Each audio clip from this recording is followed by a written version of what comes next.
Queridas hermanas y hermanos, lo que consolida, forma o da a una entidad o da identidad a un pueblo no es solo la suma de muchos individuos, una muchedumbre, sino sus principios, ideales, valores, etc. Por eso, estrictamente hablando, no podríamos decir que los descendientes de Abraham, que vivían esclavizados en Egipto, eran un verdadero pueblo. Eran más bien grupos de familias que se habían multiplicado. Una muchedumbre que solo tomó forma y se fue consolidando hasta después de que comenzó a poner en práctica los 10 mandamientos que Dios les entregó. Entre otras cosas, el respeto al padre y a la madre, el respeto al otro, a no robarle, no matarle, no quitarle la pareja, respetar la verdad y no difamar.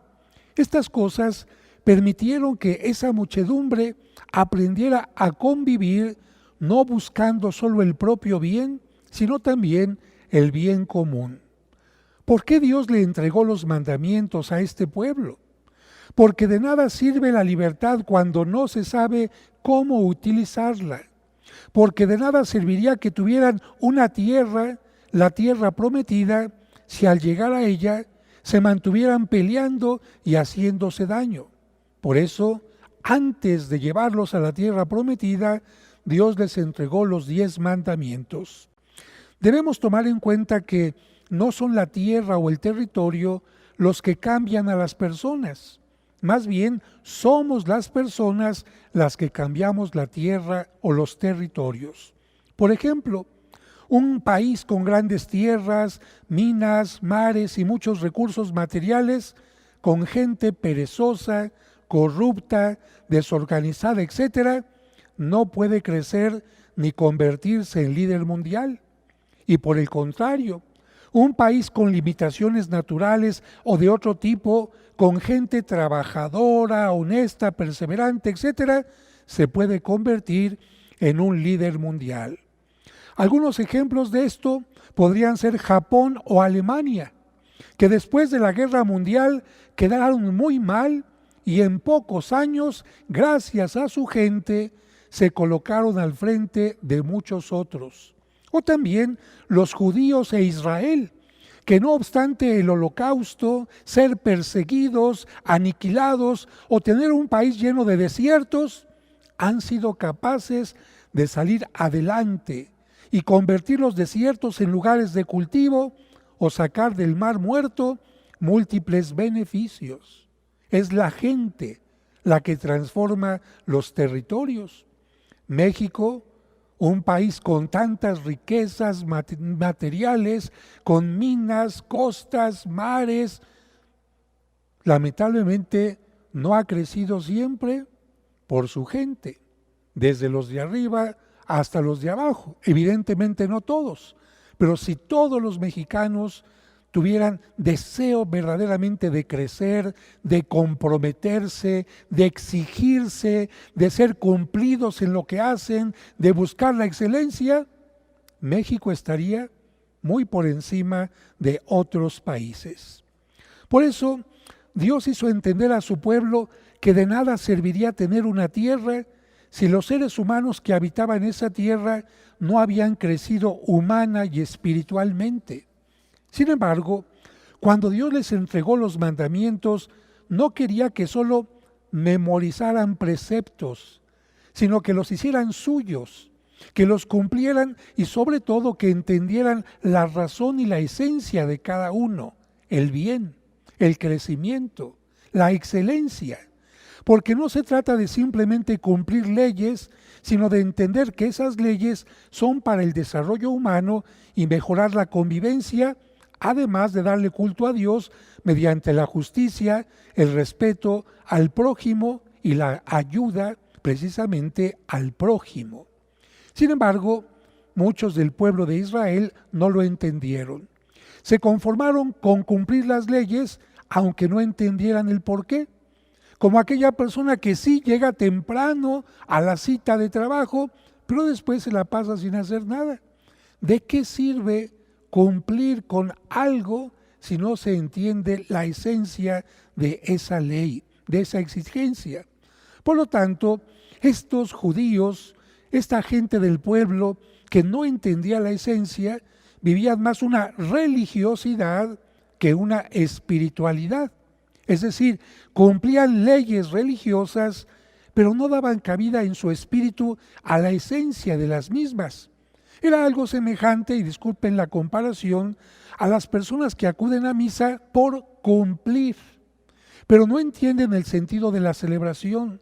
No les interesa tener mayor formación, comprender cada parte de la celebración y mucho menos formar comunidad, involucrarse con su compromiso como cristianos.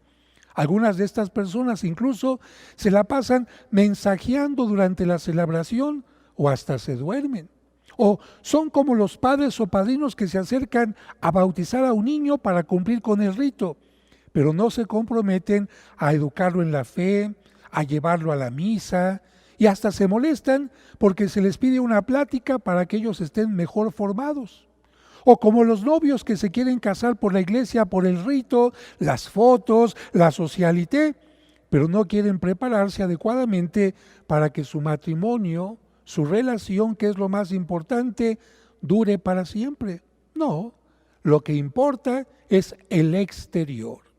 Por eso hablo de religiosidad como simplemente cumplir con ritos religiosos en contraste con espiritualidad, que consiste en tratar de vivir profundamente la fe más allá de los simples ritos, que nuestro espíritu crezca, se desarrolle, goce la fe, goce el amor, goce todos los valores que un ser humano puede gozar. Pero, ¿por qué estoy hablando de esto? Porque después del paréntesis de los 5 domingos anteriores que se centraron en el discurso de Cristo, en el que se presentaba como el pan de vida, hoy reanudamos la lectura del Evangelio de Marcos con la actividad de Jesucristo fuera de Galilea. Recordemos que Cristo predicaba siempre en la zona de Galilea, pero de vez en cuando salía de ahí. Y en este caso, Jesús denuncia la actitud de los fariseos que preferían un cumplimiento externo de la ley en vez de un cambio real del corazón, perdiendo así, como hemos dicho, lo esencial de la ley y dándole importancia a lo exterior o material más que a lo espiritual. Las lecturas de hoy nos invitan a reflexionar en la verdadera limpieza. Desde el Antiguo Testamento, Moisés y algunos otros legisladores invitaron al pueblo de Israel a cumplir con determinadas normas para honrar a Dios. Sin embargo, lo más importante nunca serían las normas externas o los ritos, sino la actitud interna de cumplir con la voluntad de Dios. Lamentablemente, en tiempos de Cristo, algunos fariseos habían perdido el espíritu o la esencia de la ley y se conformaban e incluso se aferraban a cumplir solo con lo externo, con los ritos que, como he dicho, siempre es lo más fácil y cómodo de cumplir. La polémica de Jesús con los fariseos que nos presenta el Evangelio de hoy está marcada por la oposición entre una religión meramente formal y exterior de ritos que se enfrenta a las exigencias reales e interiores de lo que significa seguir el reino de Dios, amar a Dios. Como los discípulos de Jesús no tomaban en cuenta ciertos preceptos o los ritos, los fariseos aprovechan esto para colocar a Jesús como alguien que está fuera de lo que ellos consideran la tradición de su pueblo. Por eso les recriminan: ¿por qué tus discípulos comen con manos impuras y no siguen la tradición de nuestros mayores? Los discípulos con un corazón limpio, quizás con las manos sucias, pero estos mendigos sinvergüenzas con las manos muy limpias, pero aquí dentro llenos de podredumbre. ¿Por qué tus discípulos comen con manos impuras? Ante esto, Jesús, apoyándose precisamente en la tradición, pero en la auténtica, la que representa el profeta Isaías, le responde: qué bien profetizó Isaías sobre ustedes, hipócritas, cuando escribió: este pueblo me honra con los labios, pero su corazón está lejos de mí. Es inútil el culto que me rinden porque enseñan doctrinas que no son sino preceptos humanos. Ustedes dejan a un lado el mandamiento de Dios para aferrarse a las tradiciones de los hombres. Y Jesús no se limita a dar este jalón de orejas a los escribas y a los fariseos. Aprovecha para dirigirse a toda la gente para aclarar qué es lo que mancha al hombre y qué no. Lo primero que dice es que nada que entre de fuera puede manchar al hombre. Si me llené de tierra trabajando, si me cayó un poco de polvo, si me llené de aceite porque soy mecánico, eso no mancha mi espíritu. Es lo que sale más bien, lo que sale. Lo que sí mancha es lo que sale de dentro, del corazón del hombre. Porque de ahí es de donde salen las malas intenciones, las fornicaciones, los robos, los homicidios, los adulterios, las injusticias, los fraudes, la irresponsabilidad, todos los demás males. Eso, vino el diablo y me metió todas estas cosas. Qué fácil es echarle la culpa a algo exterior cuando el ser humano, con libertad, con conciencia, con memoria, con voluntad, permite que estas cosas salgan de él. La palabra de Dios nos recuerda qué es la verdadera limpieza y la contrapone a lo que es la suciedad espiritual.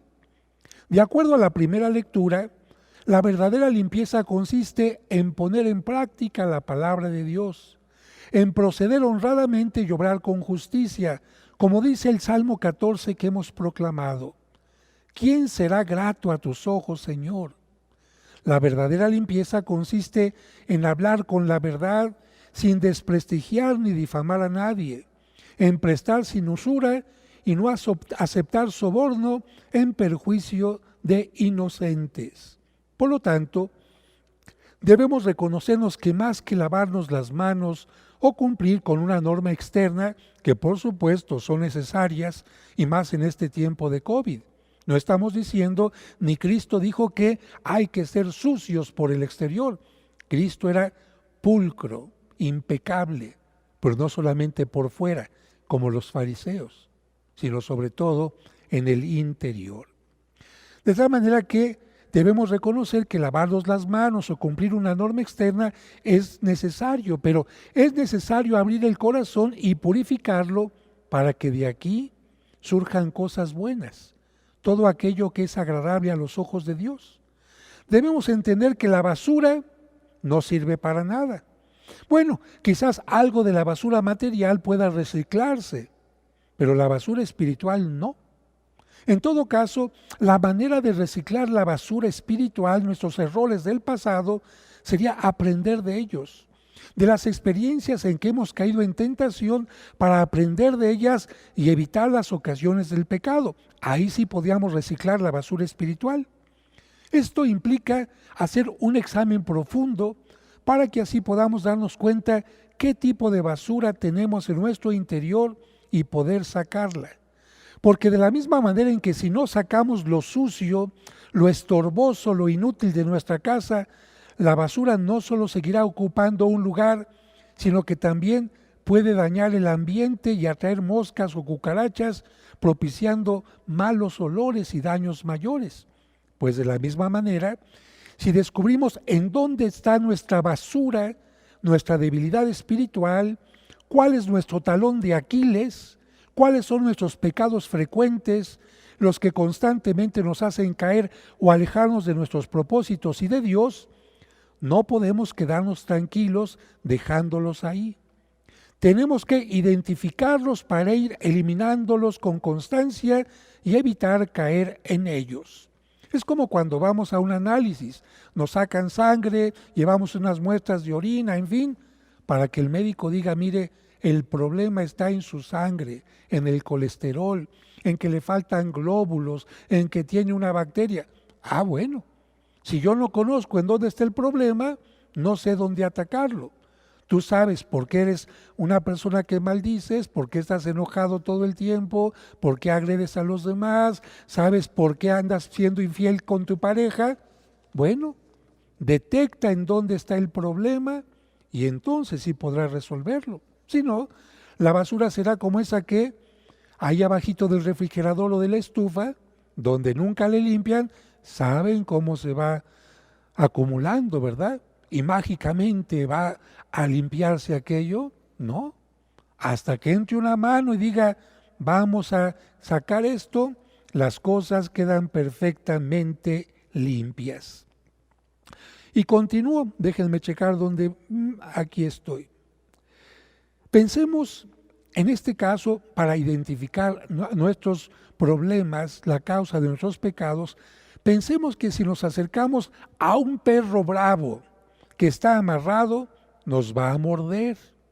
Pues de la misma manera, si no evitamos las situaciones o personas que nos pueden hacer caer, vamos a ser mordidos por estas tentaciones. Por eso existe el valor de la prudencia, que nos enseña a alejarnos de aquello que puede ser un peligro espiritual.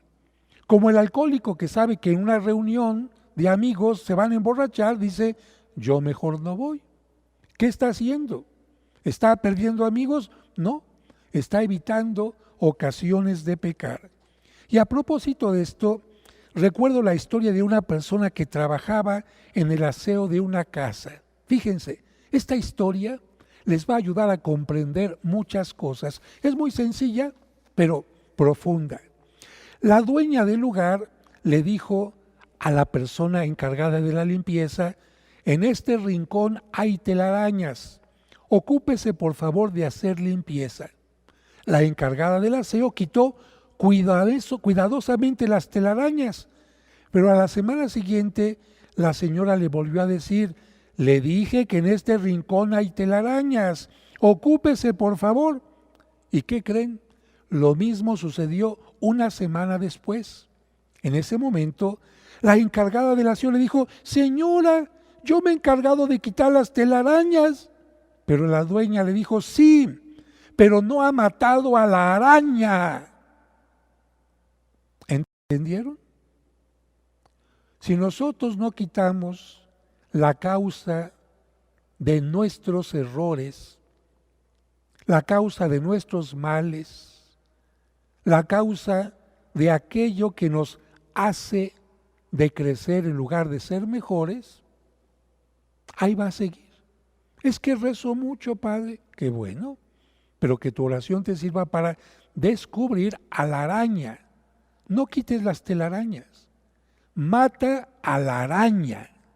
De lo contrario, mira, ahí va a estar la telaraña. Una, señora, ya quité la telaraña.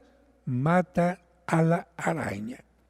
Esta historia nos enseña que si no quitamos la causa, el origen de lo que nos hace actuar mal, el mal seguirá surgiendo de nosotros.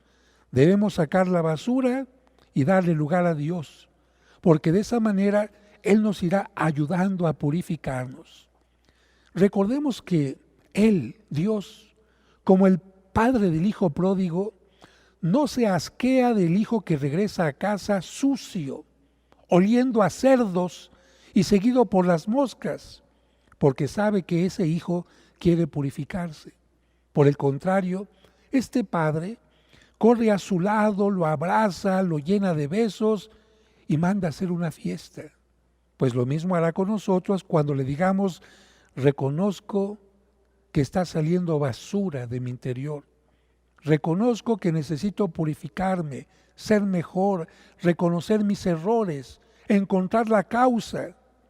Purifícame con tu palabra, purifícame con tu Espíritu Santo y sobre todo con la sangre de tu Hijo, que por amor a mí, murió para quitar de mí todo lo que me impide ser y vivir como verdadero hijo tuyo. Que así sea.